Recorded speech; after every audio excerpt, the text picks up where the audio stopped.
Hello students, स्वागत है आप सभी का हमारे यूट्यूब चैनल पर जिसका नाम है सौरभ क्लासेस फॉर हिस्ट्री। मैं सौरभ आप सभी का अपने इस चैनल पर अभिवादन करता हूँ। आज मैं आप लोगों के सामने इतिहास का काफ़ी रोचक विषय लेकर उपस्थित हुआ हूँ। आज जो हमारे अध्ययन का विषय है वह है अकबर की राजपूत नीति। आप सभी को पता है भारत में मुगलों का आगमन हुआ और मुगलों का सबसे प्रतापी शासक सम्राट अकबर हुआ। और अकबर ने जिस सूझबूझ के साथ शासन को कायम किया, जब वह राजगद्दी पर बैठा था तो वह बड़ी ही विषम परिस्थिति थी। उसने न केवल उस विषम परिस्थिति को अपने अनुकूल बनाया, बल्कि उसने अपनी सद्बुद्धि से और राजपूतों के सहयोग से अपने शासन को तात्कालीन समय की सर्वश्रेष्ठ शासन व्यवस्था कायम की। तो इसी राजपूत नीति को हम आज अपने क्लास में समझने का प्रयत्न करेंगे कि अकबर की राजपूत नीति क्या थी और किस प्रकार उसने कौन सी नीतियों का पालन करते हुए राजपूतों के साथ अपने संबंध बनाए। उसके लिए हमें उन परिस्थितियों को भी समझना होगा और किस प्रकार उन्होंने राजपूतों को अपने वश में या अपने पक्ष में किया, इन सब बातों को हम ध्यान रखेंगे। तो चलिए बिना समय गवाए हम आज की क्लास को प्रारंभ करते हैं। अकबर ने अपनी महानता के अनुरूप मुगलों की राजपूत नीति में आधारभूत परिवर्तन किया। इसमें उसका प्रधान लक्ष्य भारत में विदेशी शासन के लिए एक नए साम्राज्य को दृढ़ता एवं सुरक्षा प्रदान करना था।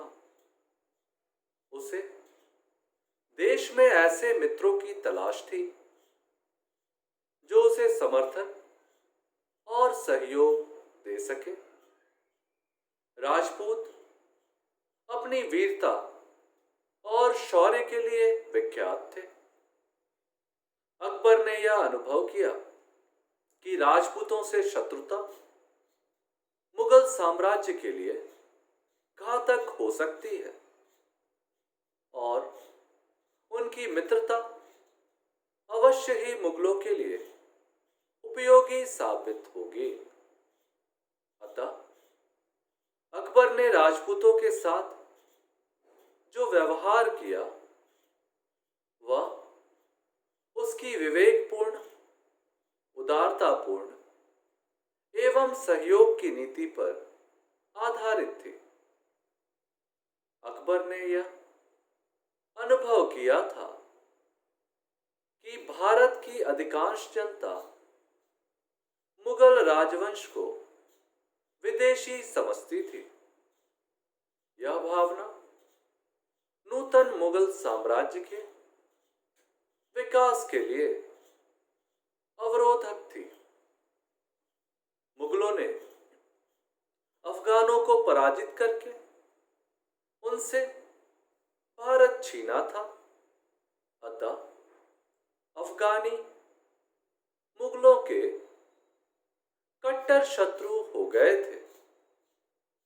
भारतीय जनता मुगलों को लुटेरा समझती थी तथा उनके मन में मुगलों के प्रति कोई सहानुभूति नहीं थी।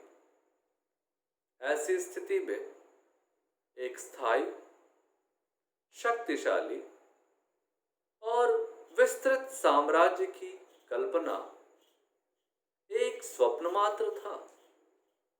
इसके अतिरिक्त मुगलों की सेना में विदेशी सैनिक थे तथा मुगलों को पूरी तरह से उन पर निर्भर रहना पड़ता था।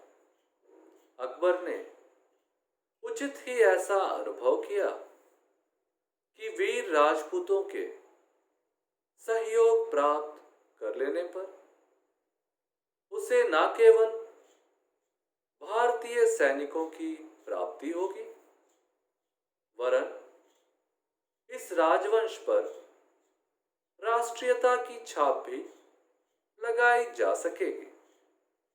अकबर ने अपनी राजनीतिक सूझबूझ के कारण राजपूतों के साथ मित्रता की नीति को अपनाया।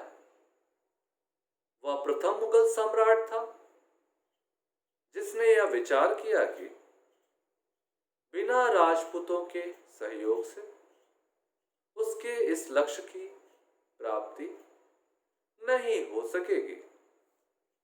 इसके अतिरिक्त राष्ट्रीय सद्भावना तथा मुगल वंश की मजबूती हेतु भी राजपूतों से मित्रता काफी लाभदायक साबित होगी।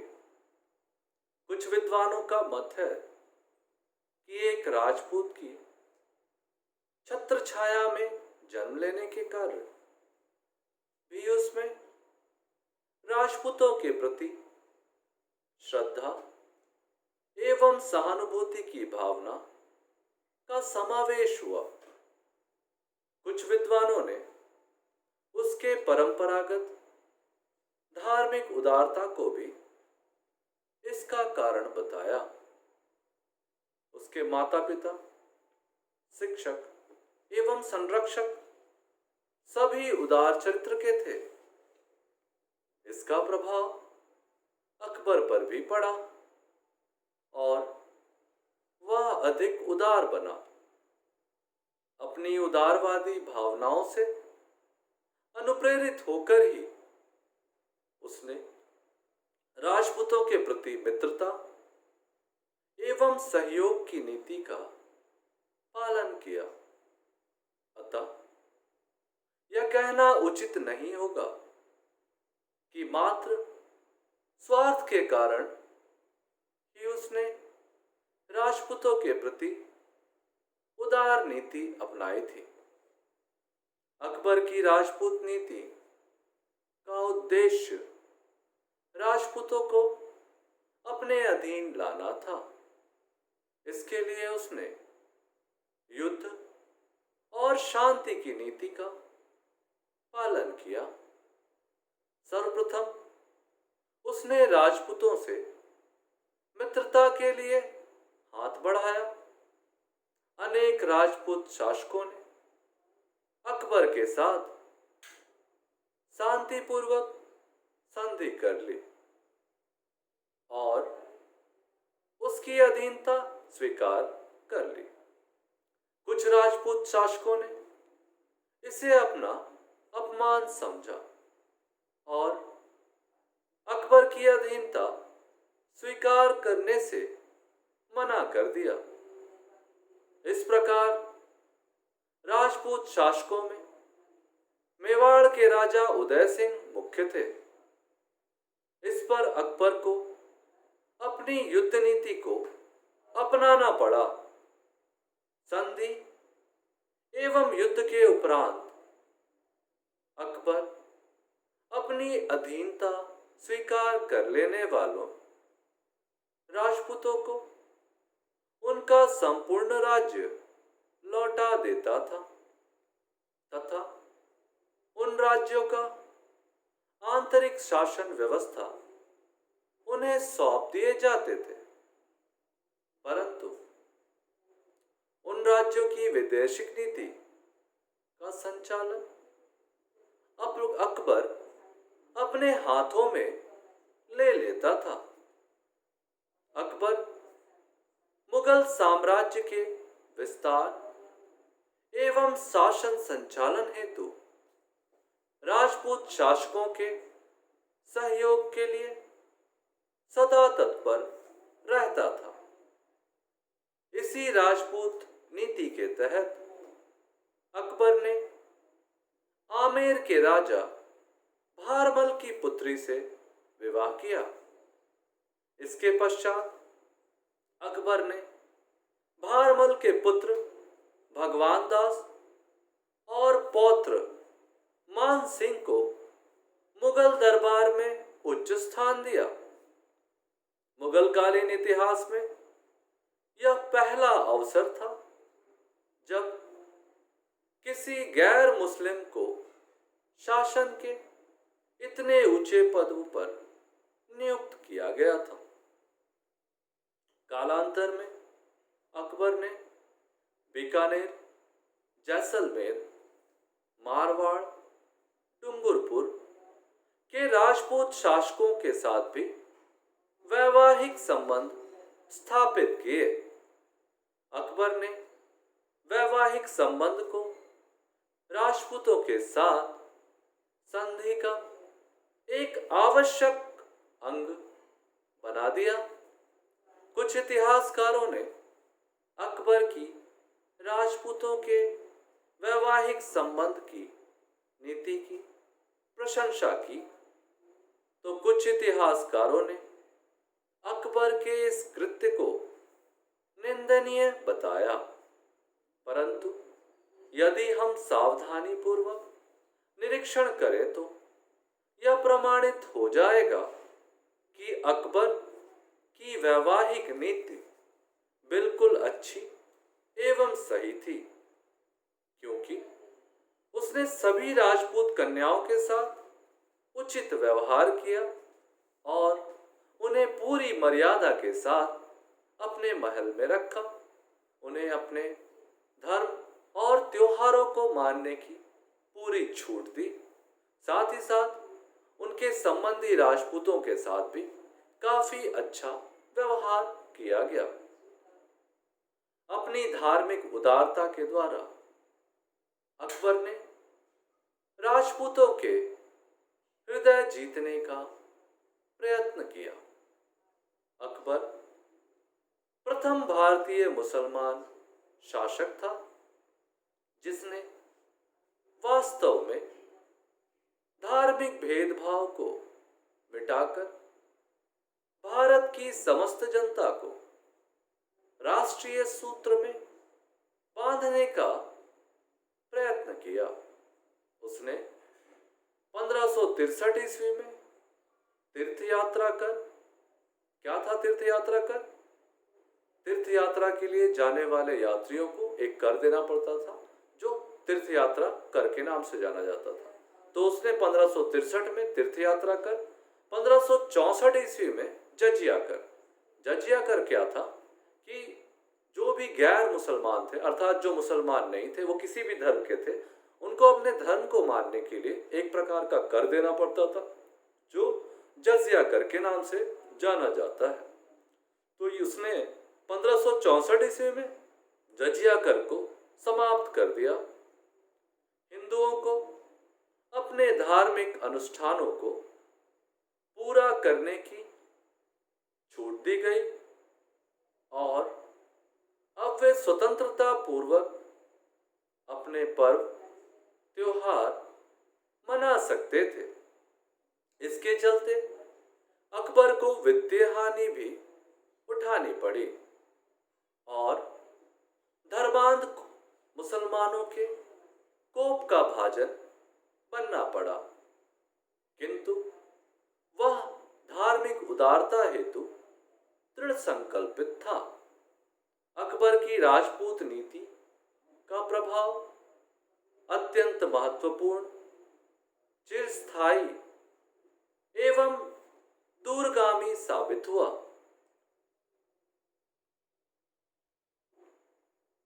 वह मुगल शासन और राजपूत दोनों के लिए लाभदायक सिद्ध हुआ। अकबर ने राजपूतों को मुगल प्रशासन में ऊंचे पद, बड़ी जागीरें और दरबार में उचित सम्मान दिया। वे अब मुगल साम्राज्य के प्रबल समर्थक बन गए और इसके विस्तार एवं सुरक्षा में राजपूतों ने अपना पूर्ण सहयोग दिया। इस तरह से हमने देखा कि अकबर की राजपूत नीति पूर्णतया स्वार्थ भावना से निहित नहीं मानी जा सकती। दरअसल धार्मिक उदारता में जन्म लेने एवं उसके माता पिता, गुरु और संरक्षकों की उदारता के कारण उसका स्वभाव भी एक उदार शासक का था। उसने सभी धर्मों को समानता के साथ सम्मान का स्थान दिया, सभी को अपने धर्म को मानने की छूट दी। इसी कड़ी में उसने यह भी देखा कि राजपूत अपनी वीरता, शौर्य एवं पराक्रम के लिए काफी विख्यात थे। उसने सहज ही यह अनुमान लगा लिया कि यदि उसे अपने साम्राज्य को सुदृढ़ता प्रदान करनी है तो उसे इन राजपूतों का सहयोग काफी लाभदायक सिद्ध हो सकता है। इसी कारण उसने राजपूतों के प्रति दो प्रकार की नीति का अवलंबन किया। एक थी युद्ध नीति। युद्ध नीति से तात्पर्य था जो भी राजपूत शासक होते थे वो अगर अकबर की अधीनता स्वीकार नहीं करते थे तो अकबर उनके विरुद्ध युद्ध की नीति का पालन करता था। और दूसरी जो थी वह थी शांति की नीति। शांति की नीति के अंतर्गत जो शासक अकबर की अधीनता स्वीकार कर लेते थे, जो भी राजपूत शासक ऐसा करते थे, अकबर उनको सम्मान पूर्वक उनका राज्य लौटा देता था। उनके आंतरिक शासन व्यवस्था का भार उन्हीं शासकों को सौंप दिया जाता था।